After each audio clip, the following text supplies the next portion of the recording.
In all the long history of Middle-earth, countless figures have risen to power: kings, warriors, lords, and sorcerers. Yet among them all, one name endures as a beacon of wisdom, courage, and hope: Gandalf the Gray. He was never the mightiest in raw power, nor the most fearsome in appearance. But it is precisely through his restraint, his humility, and his steadfast devotion to the cause of good that Gandalf became the greatest wizard of Middle-earth. Before we journey further into the story, if you could take a moment to like this video and subscribe to the channel, it would help us bring more tales from Arda to life. Now, let's return to the story. To understand why Gandalf stands apart, we must begin not in Middle-earth, but in the very fabric of Tolkien's cosmology. Gandalf was no mere man, nor even an elf, but a Maia, a lesser order of the Ainur, divine beings created before the shaping of the world itself. These spirits dwelt with the Valar in Aman, and among them was Olórin, the one who would later be known as Gandalf. Olórin was said to be the wisest of the Maiar, dwelling in the gardens of Lórien and learning pity and patience from the Lady Nienna, whose gift was compassion. Unlike many of his brethren, Olórin loved not displays of might, but quiet counsel, gentle guidance, and the stirring of courage in small hearts. This is crucial to understanding his role. When the shadow of Sauron began to rise once more in the Third Age, the Valar resolved to send emissaries, being strong enough to oppose the Dark Lord, but restrained so that they would not dominate the peoples of Middle-earth by force. Thus, the Istari were chosen, 5 Maiar, sent in the form of old men, limited in power so that their wisdom and guidance, rather than their strength, would lead the free peoples in resistance. Among them came Curumo, known later as Saruman the White, the first and chief of the order, Iwendil, the gentle Radagast the Brown, and 2 blue wizards who vanished into the east. And last came Olórin, humble, reluctant, and burdened with doubt, for he feared Sauron more than any other. Yet Manwë himself commanded that he must go, for in his humility lay his strength. At first glance, Gandalf's position seemed secondary. Saruman bore the title of leader, garbed in white and steeped in knowledge. Gandalf arrived clothed in gray, a wanderer, unassuming, and without ostentation. But it is from the very beginning that his path diverged. Where Saruman sought to master knowledge, Gandalf sought to stir courage. Where Radagast turned to beasts and birds, Gandalf turned to the hearts of men, hobbits, and dwarves. He walked the roads of Middle-earth tirelessly, learning its languages, understanding its people, and becoming a friend to the lowly as much as to kings.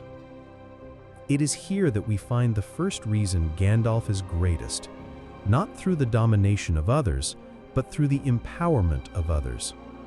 He did not lead armies by sheer command, but inspired the smallest folk to deeds of great valor. And this philosophy, born of his earliest lessons in Valinor, would shape the fate of the world itself. Yet the question remains, if Gandalf was chosen alongside others, and if others possessed even greater power in appearance and lore, what made him succeed where others failed? To answer this, we must trace the long arc of his journey through Middle-earth, the wisdom he carried, the temptations he resisted, and the quiet decisions that altered the fate of an age. And it begins not in the halls of kings, but in the quiet land of the Shire. The Shire was unlike any other land in Middle-earth. It was quiet, provincial, and detached from the great struggles of the world. To most, it seemed insignificant, a corner of peace, untouched by the rising darkness. Yet Gandalf, more than any, saw its importance. For in the Hobbits, with their small stature and unassuming ways, he perceived a resilience and purity of heart that the mighty so often lacked.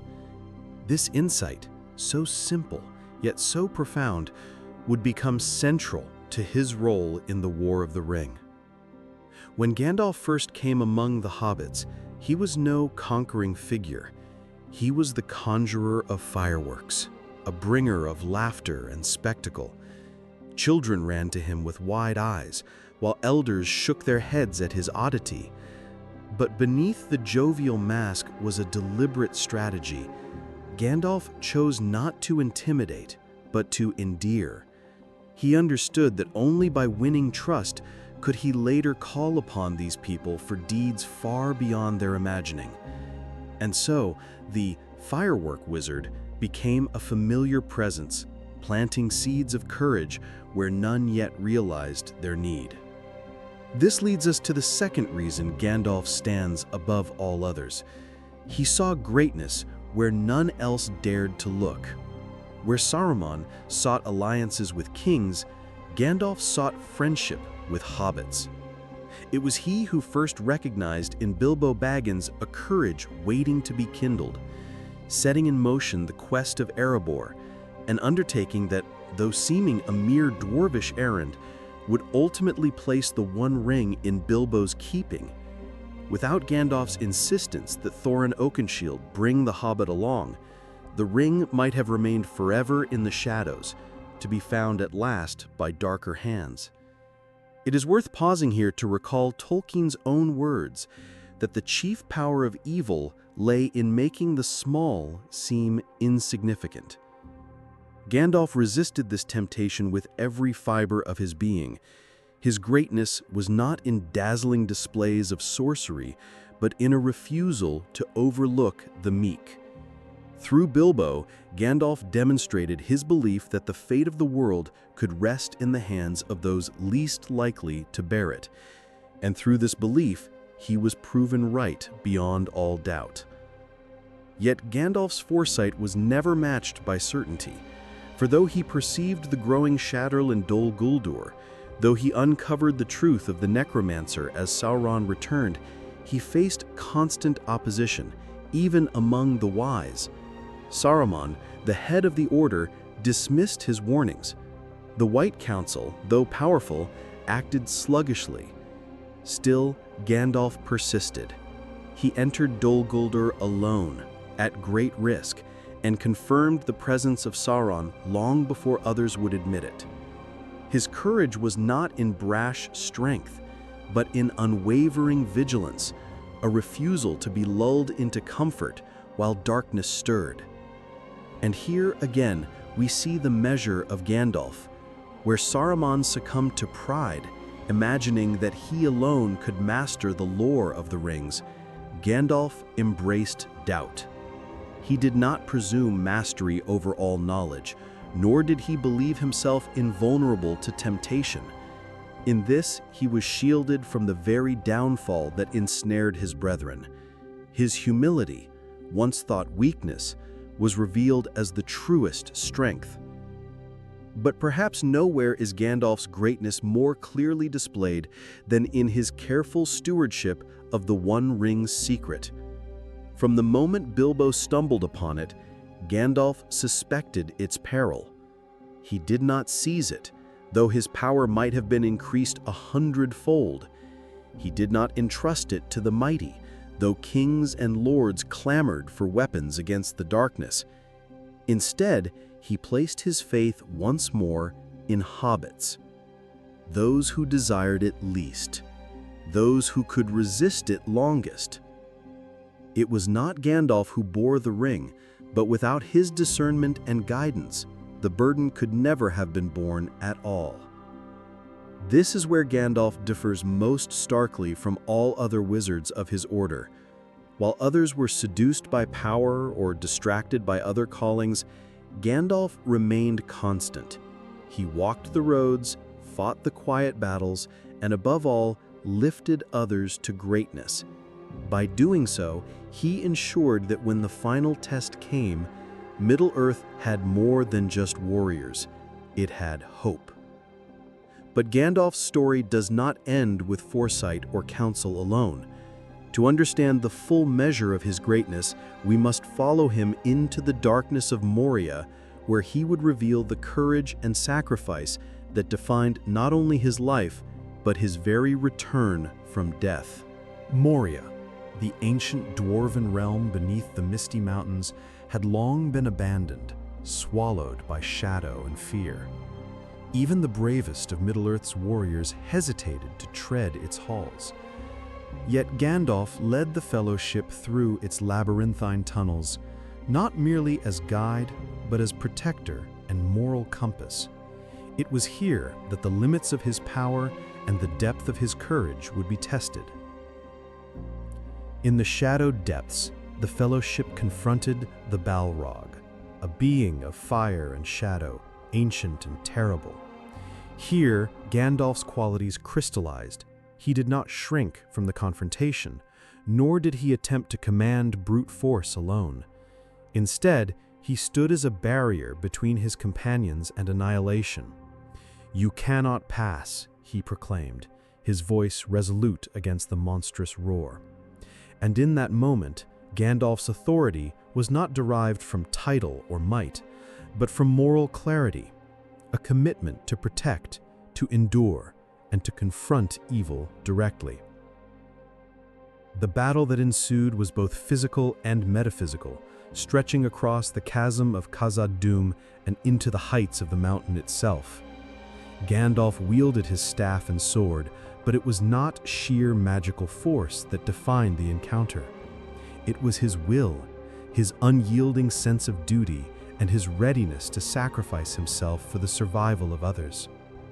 He fell into the abyss alongside the Balrog, and in doing so, he became more than a wizard.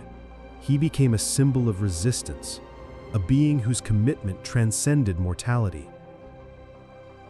Yet Gandalf's story did not end with death.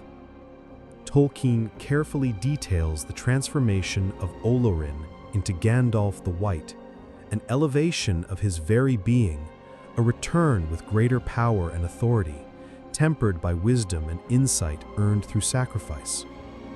This rebirth was not mere resurrection, it was a fulfillment of the path he had walked all along. Unlike Saruman, whose ambition and pride led him astray, Gandalf's ascension reflected mastery over self, an understanding that true power lies in service rather than dominion. As Gandalf the White, he returned to guide the forces of Middle-earth in their final struggle. His interventions were decisive yet subtle, rallying armies, exposing deception, and offering counsel at critical moments. In Rohan, he inspired King Theoden to rise from despair and lead his people against the shadow of Saruman. At Minas Tirith, he stood as a bulwark against hopelessness, orchestrating strategy not with a thirst for glory, but with a measured understanding of human and non-human courage. Every action reinforced a pattern that Tolkien emphasized, that greatness is measured not by domination, but by the capacity to nurture courage, resilience, and hope in others. Perhaps most emblematic of Gandalf's greatness is his relationship with Frodo. From their first meeting, Gandalf recognized the extraordinary in the ordinary, guiding the Hobbit with patience, caution, and quiet insistence. When the burden of the One Ring became almost unbearable, it was Gandalf's counsel that provided clarity, his presence that fortified resolve. He did not seize control, nor did he impose his will. Instead, he created the conditions in which Frodo could succeed, an act requiring a subtlety and moral foresight that few, even among the Maiar, could match. And yet, Gandalf's influence extended beyond individual guidance. He understood the larger rhythms of history and the necessity of timing. He counseled, prodded, and occasionally withheld information, not out of manipulation, but to allow events to unfold in a manner that would maximize the resistance to Sauron. Every move, Every suggestion, every intervention was calculated to strengthen the free peoples, not Gandalf himself. Here lies another crucial aspect of his greatness: the alignment of personal humility with cosmic significance. In every tale of Gandalf's deeds, from the smallest acts of kindness to the largest battles, there is a recurring motif. He achieves more through wisdom, empathy, and strategic foresight than through sheer power. While Saruman fell prey to pride, and other wizards like Radagast faded into irrelevance, Gandalf's persistent humility, courage, and insight allowed him to shape the course of Middle-earth's history in ways that no other could. His story is a testament to the idea that true greatness is rarely ostentatious.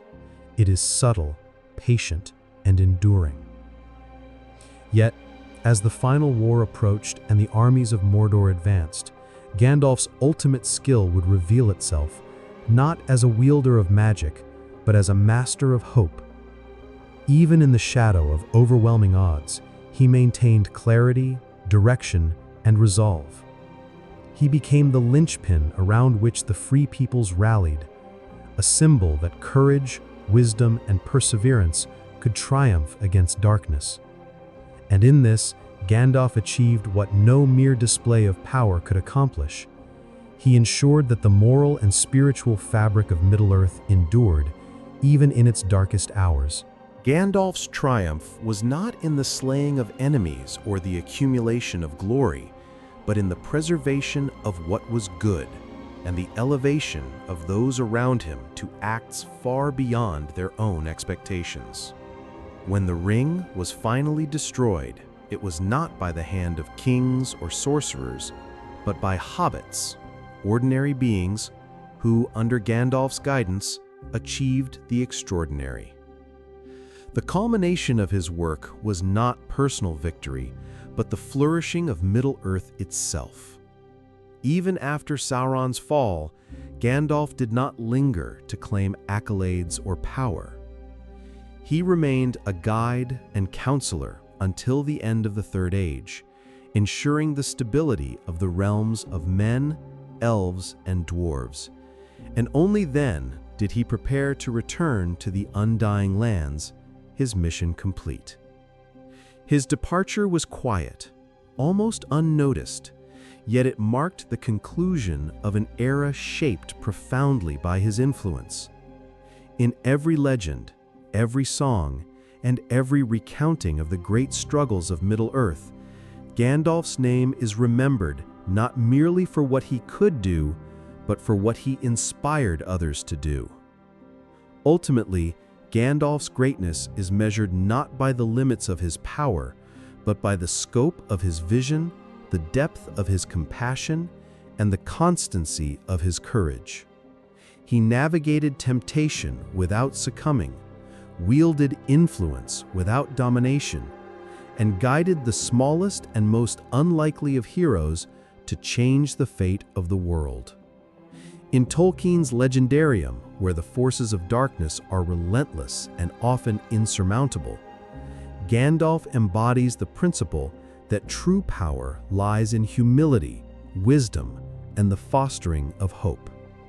From his earliest days as Olórin in Valinor, learning from Nienna, to his final acts as Gandalf the White, the arc of his life illustrates a singular truth. Greatness is measured not by might alone, but by the ability to uplift others, to act with courage in the face of despair, and to remain steadfast in purpose when the world trembles. In Middle-earth, no wizard accomplished this more completely, more consistently, or with greater moral integrity than Gandalf. He is a testament to the enduring power of selflessness, foresight, and unwavering commitment to the forces of good. Through his wisdom, Middle-earth survived, and through his example, generations would understand that even the smallest individual can shape history when guided by courage and insight. Gandalf's story is not merely one of magical feats, but of the quiet, persistent shaping of destiny itself, a lesson in true leadership, resilience, and the profound impact of humility. If you enjoyed this story, feel free to like, share, and subscribe for more. Thank you for watching.